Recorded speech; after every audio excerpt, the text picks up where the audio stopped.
But we begin tonight with the continuing fail of this year's political common wisdom. So many Democrats who don't even say they're Democrats in their ads, number one, and who certainly don't say that they voted for health care or stimulus. Common wisdom about this year's elections is that Democrats can only compete this year. They are only competing this year by running away from the Democratic record. Common wisdom is that Democrats can only get elected this year if voters can be bamboozled into thinking that they might maybe be Republicans, or at least that they're Republican light. Earl joined Republicans to fight internet predators protecting kids. Earl Pomeroy, right? From North Dakota, the only member of Congress from North Dakota. Common wisdom this year is that all Democrats have to do what Earl Pomeroy is doing.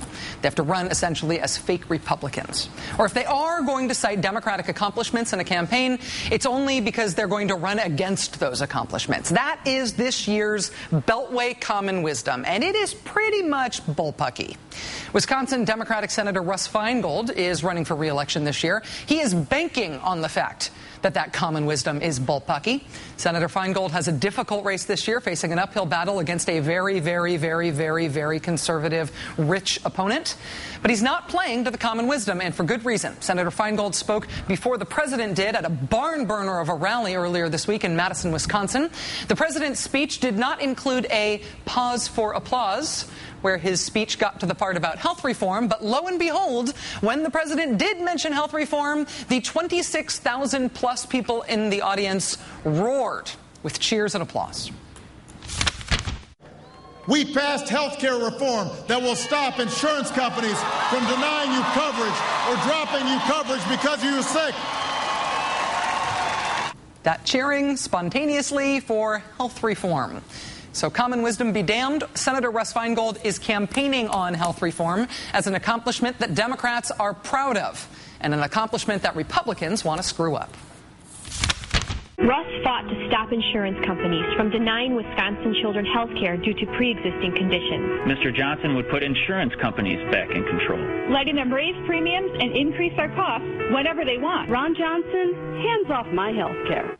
The other side of the anti-Democrat common wisdom this year is that not only can't Democrats run on the Democratic record, but they also always have to be on defense. You got it? You have to be on defense. Just wait for and then try vaguely to fend off Republican attacks. Republicans get to play offense, and whatever you do, for the love of God, make as little noise and take up as little space as possible, and maybe people won't notice you're there, and that's how you'll get reelected or elected. It's the Republicans' turf this year, and you, Democrats, you're going to play on Republican territory and just shut up about it. Please, sir, may I have another? That is the common wisdom this year. It is also bullpucky, and I can show you why and how. Not only can Democrats play offense this year, but we have examples. We have really good examples of what it looks like when they do so. We're about to play for you now something you have never seen before. We obtained this today from the St. Petersburg Times and Miami Herald. It has never before been shown on TV. It is from an event in Tallahassee, Florida in January, at which Republican Senate candidate Marco Rubio is asked how he would fix Social Security. Watch.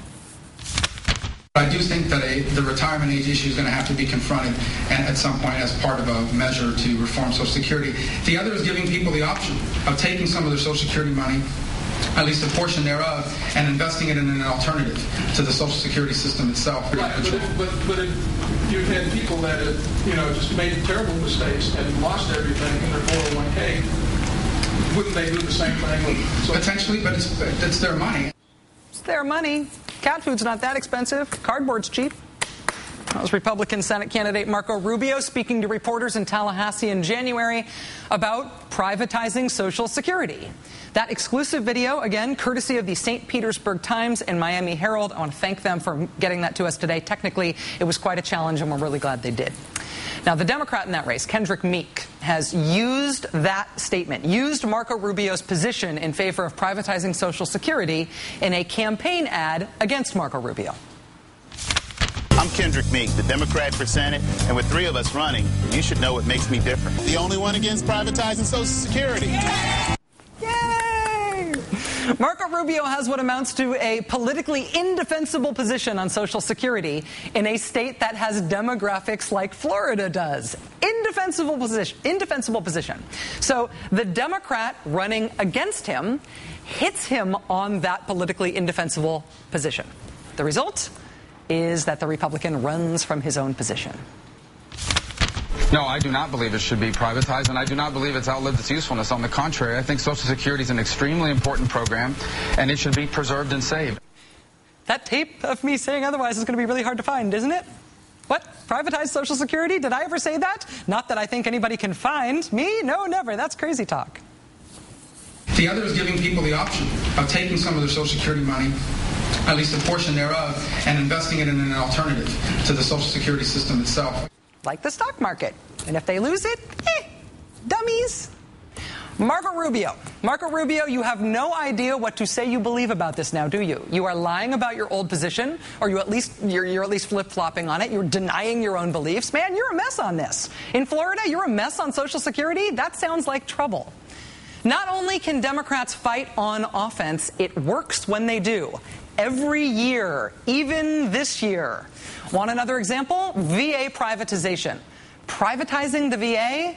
Yes, as crazy as it sounds, this is an actual position taken by a number of Republicans this year, including Senate candidate Sharon Angle in Nevada. In a radio interview, Ms. Angle said this when she was talking about her father, who is a veteran. I know he pays over $800 a month in prescription drugs that we can't get through his VA nor through Medicare. They just won't cover those things. And I know lots of seniors. Should they cover those things? No, not if you're working toward a privatized system.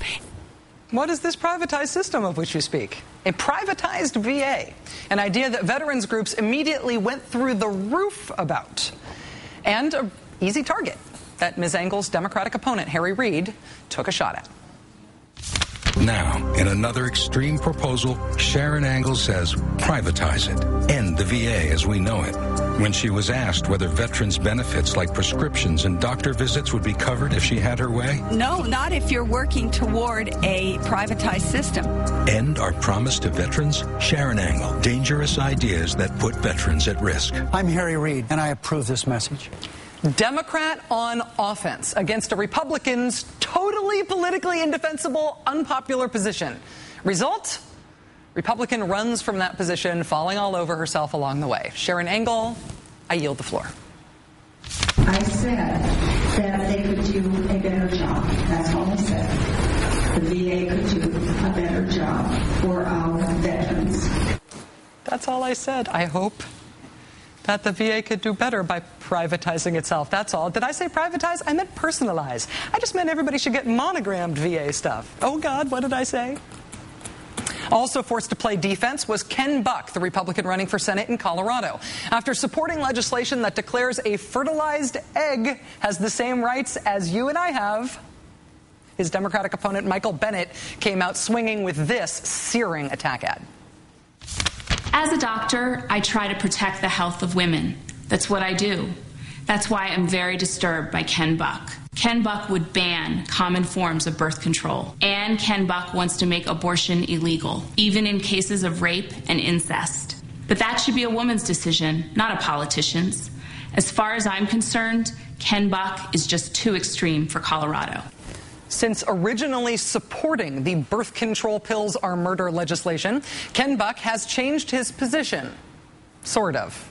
Quoting the Denver Post this week, during the primary, Ken Buck, said he supported the measure. Last weekend, his campaign said he would vote against it because he doesn't believe in banning birth control. Then on Monday, he said at a Jewish voters forum that he's not taking a position on the amendment at all. So it's Ken Buck flip-flopping, falling over backwards, running from his record, not sure what his new record should be. This is what it looks like when Democrats are on offense. This is what it looks like when Democrats commit politics. This is what happens when Democrats try to win. Sometimes it works. This year's anti-Democrat common wisdom is bullpucky. When we come back, the strategy behind one of the hardest hitting ads of the election so far.